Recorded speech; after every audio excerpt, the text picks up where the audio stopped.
and welcome to Group 24's video on the 5 levels of prevention and public health. Today, me and my team members will be focusing on the 5 levels of prevention, which include primordial, primary, secondary, tertiary, and quaternary levels of prevention.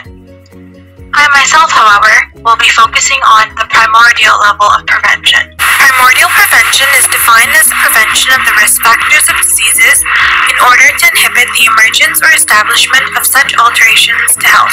It begins with the changes in both social and environmental conditions in which these factors may develop and affect high-risk individuals such as children, adolescents, and young adults. It also seeks to determine the underlying conditions that may lead to the causation of ill health. One example of a type of primordial prevention is the legislation that requires all individuals in a vehicle to be wearing seatbelts.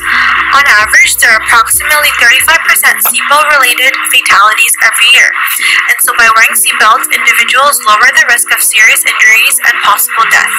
Primary prevention is the second level of health prevention. It is an approach to prevent the onset of disease, injuries, or disabilities.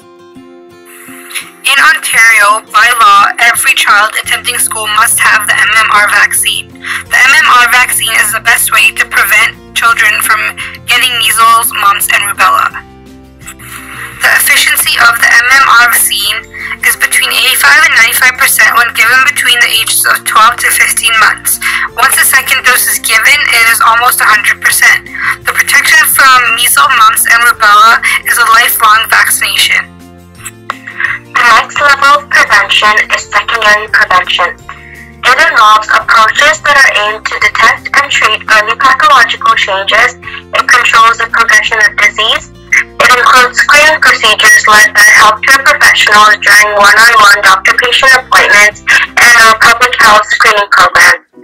An example of secondary prevention is screening procedures for diabetes and establishing community exercise programs for high-risk groups in order to prevent metabolic syndrome. Tertiary prevention are actions to reduce and focus on helping individuals manage complicated long-term health problems such as diabetes and heart disease. Examples include any cardiac or stroke rehabilitation programs, patient support groups, and chronic pain management programs. Lastly, quaternary preventions are actions taken to identify patients at risk of over-medicalization and the prevention of unnecessary medicine.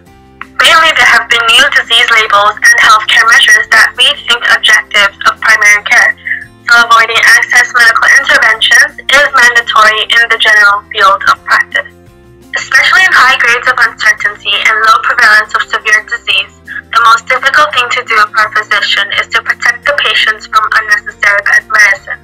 Efforts are to focus on finding the right measure of preventative care, true to the term primum non nuntem, which is a Latin phrase